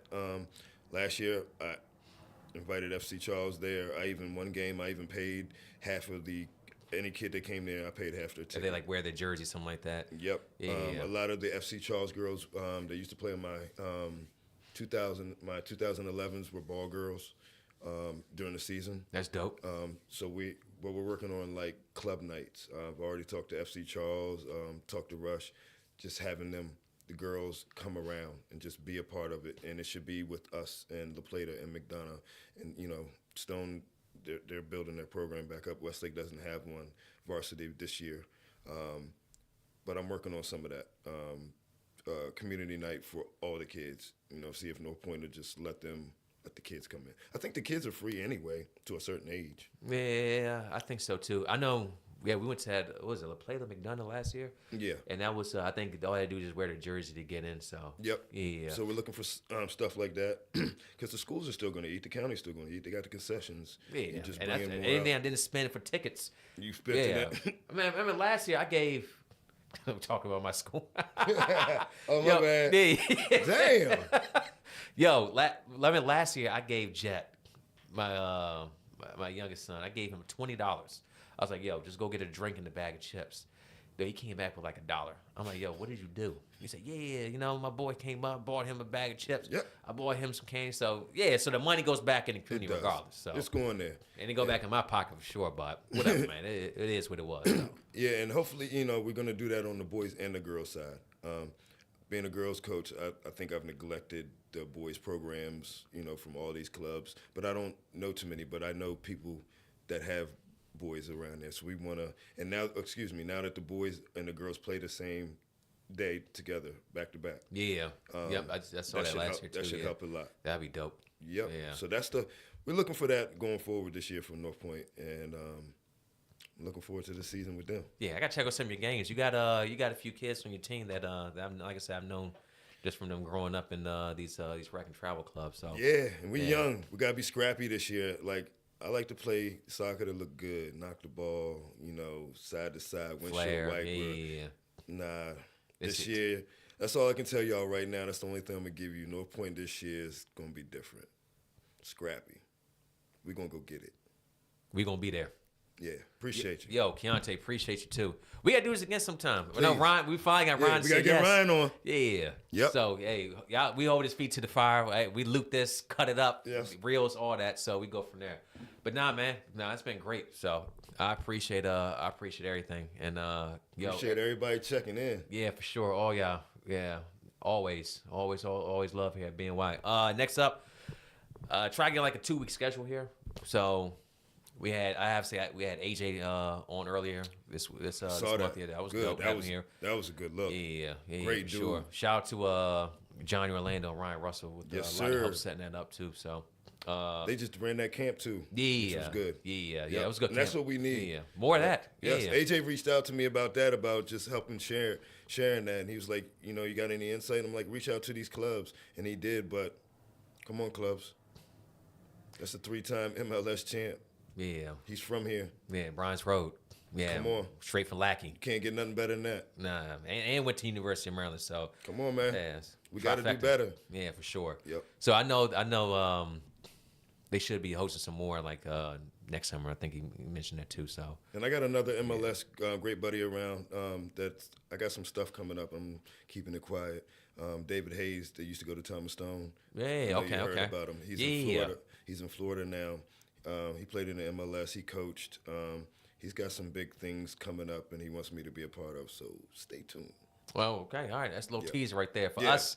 Like I said, 2-week schedule. Okay. Yeah, like I said, we did AJ this month. So next month, who knows? Who knows what it be? Okay. It might be some politics, sports like it could be just get an artist in here from a local studio, which I know a couple of them, as do you too. So Okay. yeah, shout out to my man Will Bowser. I know you know him. Yeah. Quality touch. I know Will, very good, great Yeah, producer. yeah, for sure. Will, he's been producing. Over in La Plata. Yes, yeah. he is. He was at a studio back when we had a commercial studio with my brother Anton Ransom. Not my blood brother, but my brother.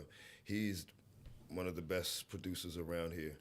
Always been. Yeah. So Will's been on here a couple times, but Will's now the that man. yeah, for sure. Now Knows I his kinda, shit. yeah, we kind of rebranded things. I gotta bring it back on. So Yeah. yeah, for sure. So yeah, Kiante, we'll catch up real soon though.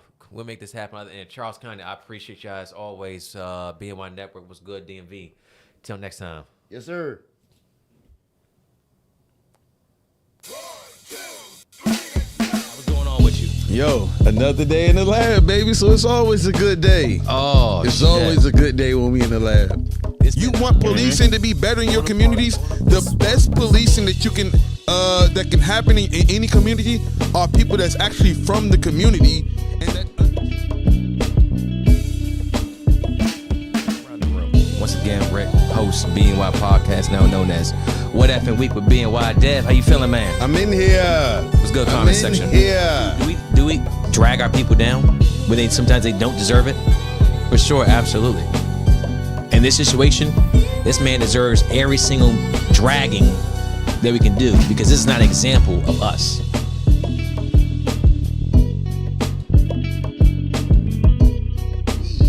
But you got the angles. You got the knowledge of the game, bro. This is where you're getting at, the IQ.